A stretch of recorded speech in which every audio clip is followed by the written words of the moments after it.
for your day, but there's a lot of other stuff going on too. Here's your traffic and weather together with 401 meteorologist Daniel McFarland. Daniel, rain in our future as well, so really everybody needs to get ready for the rest of this week. Yeah, so rain is going to be the big thing to watch for the really last half of the day, and it will be starting during the first half. But if you live closer towards Ajo, Sells, Sassabee, anywhere like that, you are going to be looking at some decently strong winds out there throughout the morning. Same thing for Tucson, but one thing to keep in mind is that the winds peaked for just about everyone in Pima County late last night and early this morning. So if you live closer towards Cochise, this is what I want you to watch out for in the first part of the day, because your rain chances are going to be coming a tad bit later. Could easily see these wind gusts as high as say 50 miles per hour in areas like Bisbee, Sierra Vista, Tombstone. It has a lot to do with elevation today. In fact, at the top of the mountains yesterday, we did see wind gusts as high as 50 around Tucson as well. But you can just see the numbers changing up quite a bit after that front passes us by. So because you're going to be expecting the winds just a tad bit longer,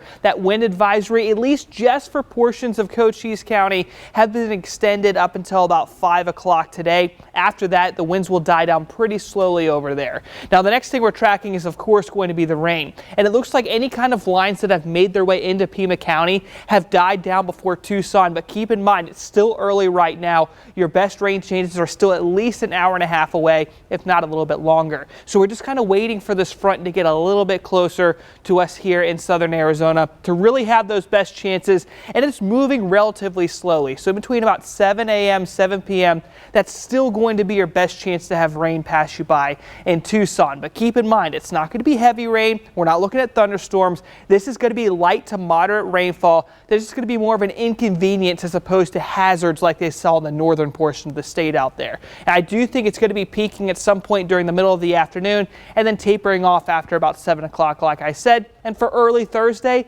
a lot more clear conditions. That means your temperature will be falling very quickly. We are easily going to have these lows down into the 30s for the next few nights after tonight. 41 is going to be the low, I think, on average around Tucson. But if you go over to a spot like Sells, which will clear up a little bit earlier, they could easily have low temperatures, say around 38, 39 for overnight tonight.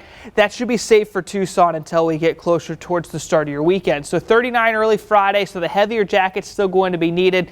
Those temperatures staying relatively cool as the front's not going to be too far away from us. We're going to hang on to that north wind, but that's going to be shifting really quick at the start of next week. 66 up to 77 for next Tuesday. So that's going to be a big change when it comes to the temperature. So this is really your last chance for those winter-like conditions that we have here in Tucson. So get out there and enjoy it this weekend. That was weather. Let's go ahead and check out traffic before we get on outside today. And things are still looking pretty good on the roadways. No reports of wrecks or slowdowns at all across the city. I do want to look back down towards the south in case you are headed towards the airport. At the interchange of I-10 and I-19, you're looking good. And if you're going past Keno, you're not seeing